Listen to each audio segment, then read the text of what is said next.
Hi friends, how are you doing? Are you having a great week? Well, I'm glad that you joined today because remember how I told you I was going back to the beginning and what I used to think. Okay, a couple of things that I was going to look into was things that we just know. Like, we don't have proof of it, but we just know this information. 401k, okay? So, it is known that Shanann borrowed from Chris's 401k $10,000 to catch up with the mortgage, which she didn't even bother paying. Okay, so we just know this, right? This is what he says. Okay, but I don't remember ever seeing anything from Shanann, like proof that she even knew about it. I used to take calls for Primerica Shareholder Services, a third party hired just to take the calls. Technical support and bilingual, and then what else? Technical support. Oh, and customer calls, of course. So they would call, to withdraw money or whatever from their retirement savings account, whatever, IRAs. It's a process. First of all, you can't just withdraw $10,000 from your husband's account just because you're married. You can't do that unless you have the financial power of attorney or whatever. Shanann can't just call and say, hey, I want to take out $10,000 of 401k because we're behind on the bills or whatever. You can't do that. He would have to do it. He would have to initiate it. He would have to participate. So I never saw any proof of her knowing of it. I could be wrong. I don't know everything about this case. So I'm pretty sure you will correct me down below, but just keep it classy. Any messages between them about the 401k and when it's dropping or anything like that, nothing. Just her reminding him or telling him to pay the insurance on the Lexus. But why would she be asking him to pay it if she's in charge, right? Doesn't make any sense.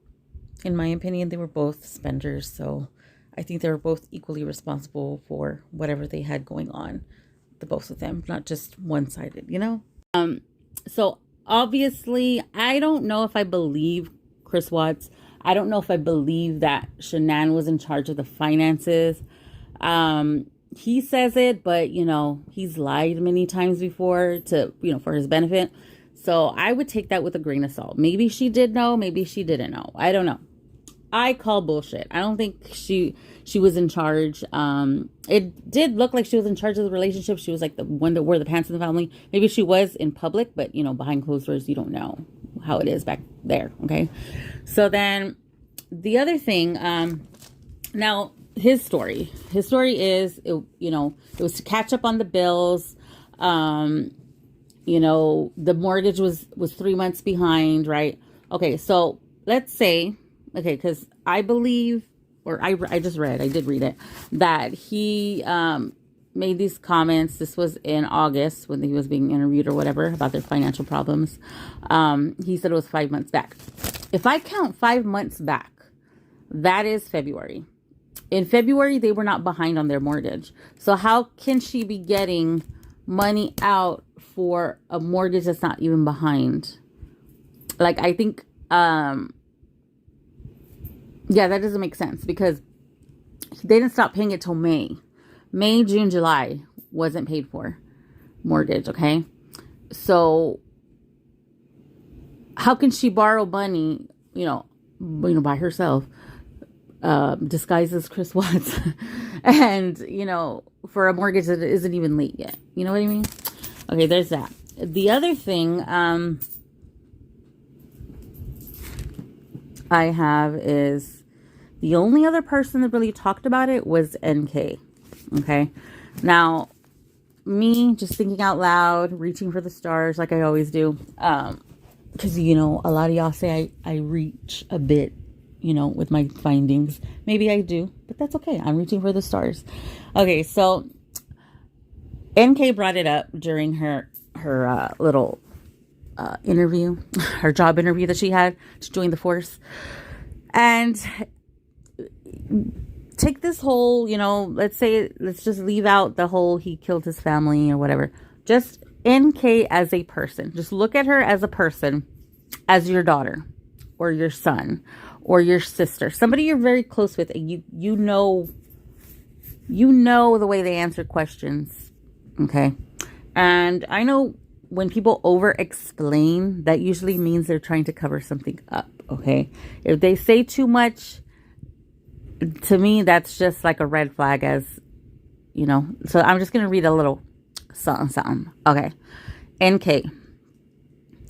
And I asked him, I was like, do you have a 401k? And he was like, yeah. I mean, the reason I asked him this is because if I get into a relationship with somebody, I want to know, like, what kind of baggage are they, do they have? I think that that's important. If I walk into a situation where, hey, I have good credit and I have all these things that I've been building and you don't have your stuff together, like, what are we gonna, and it's important for your, long-term things. Kovac, you're smart. NK, so I'm preparing. Kovac, he, NK. And so I just asked him, do you have your 401k? And he's like, yeah, I do have that. And then I asked him, I was like, I didn't ask him like how much debt or, they have or anything like that. But I said, is your lifestyle sustainable? And he was like, no. Kovac, okay. NK. And I was like, how long do you think it's going to take? And he's like, I don't know. But it's not sustainable. Kovac, okay. All right. Now, all that okay, there's just one question. And she just went off the handle on that one. So she's over explaining, trying to cover her bases. That's what I got from it, at least. And this is just not looking at her as NK, like looking at it as my daughter. Because I know, and I know when my kids are lying. My son makes his little face. He's looking at the sky, looking around me, looking behind me. And I'm like, look at me, boy. Look at me, boy.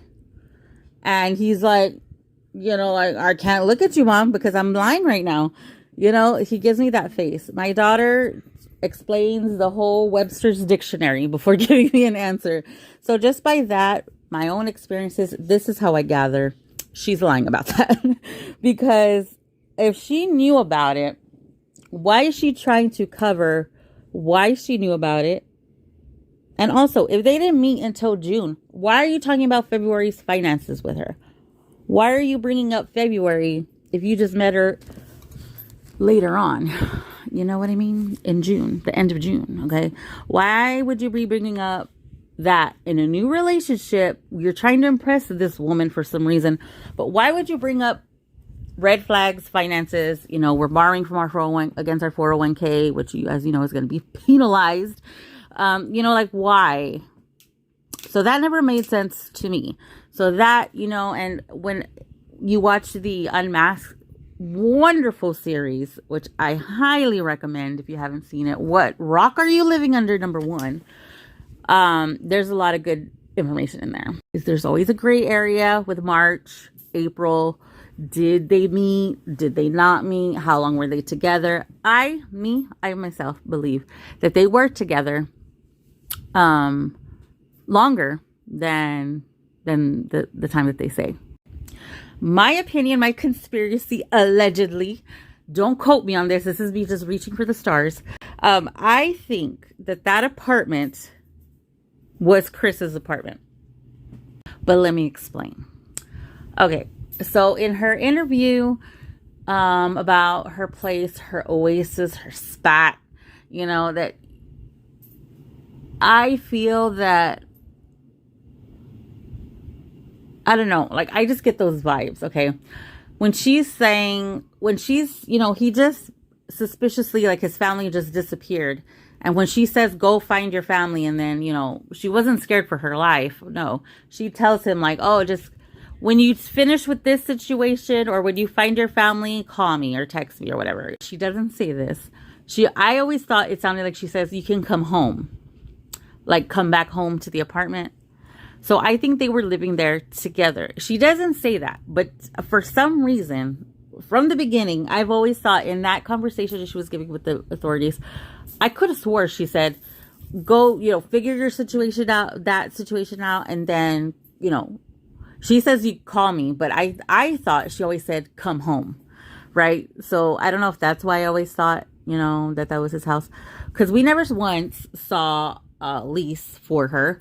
And she up and left pretty quick, like if she had no responsibilities there, So I always thought that was his apartment with her. Because she saw the house, and was led up there and, by the dog. And she throws this fit. So to remedy the problem, he could just go and get, an apartment. Because I always felt, and I don't have any reasoning or anything, this is just me thinking out the box, that Shanann arrived early. Because wasn't she driving around in the area where NK's apartment, her supposed apartment, wasn't she driving around that area? What if she had been tracking him with the cell phones? Because I'm sure they have a family plan and you can do that. And she saw him always at this one apartment, and she just, showed up early and showed up at NK's apartment. And then shit went down, because I know I wouldn't be saying, hello, how you doing? What are you doing? No, I wouldn't even, no questions. I'd just be knocking out right when I walk in the door.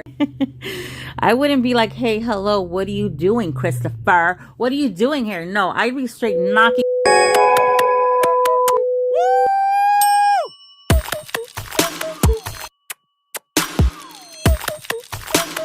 Nope.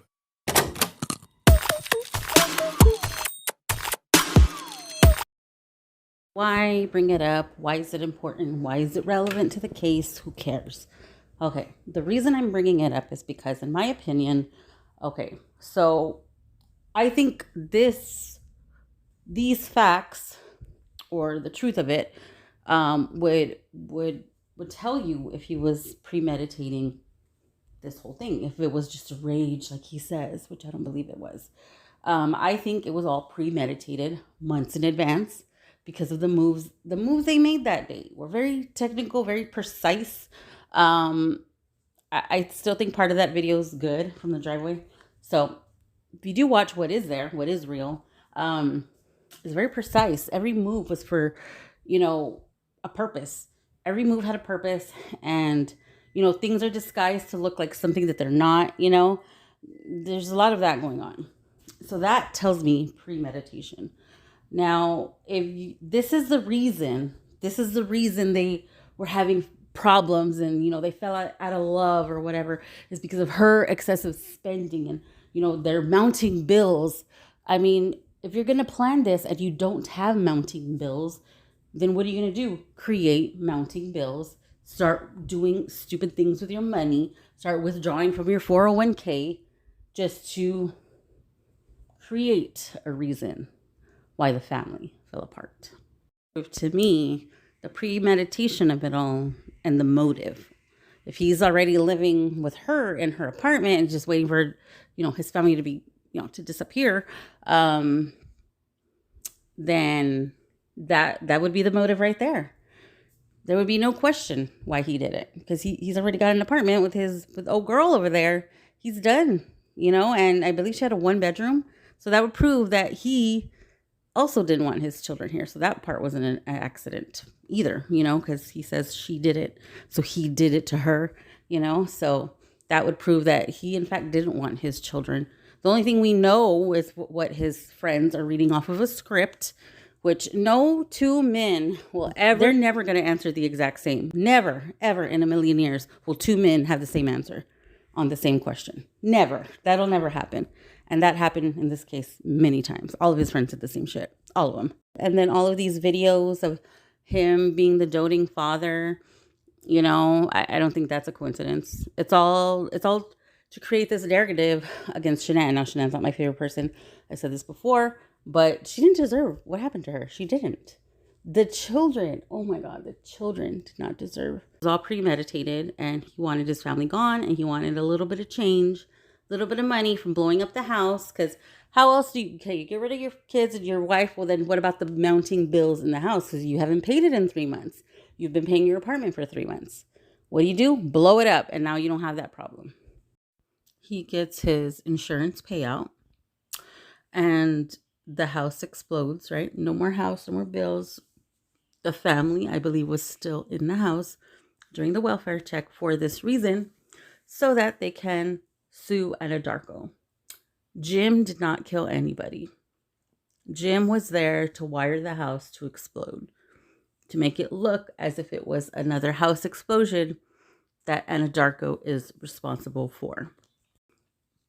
Also, I don't think the dad was involved till after the fact to cover everything up, because I believe the only two people responsible involved were him and NK. It was their idea. They recruited some of her friends, because you see other people there. I see other people there. And that's what happened. They were trying to get a big payday, pay everyone off. Jim was just there to wire the house. That's why he was seen walking behind the house, the cadaver search. He's back there walking with the probe. That's Jim walking back there, in my opinion, allegedly.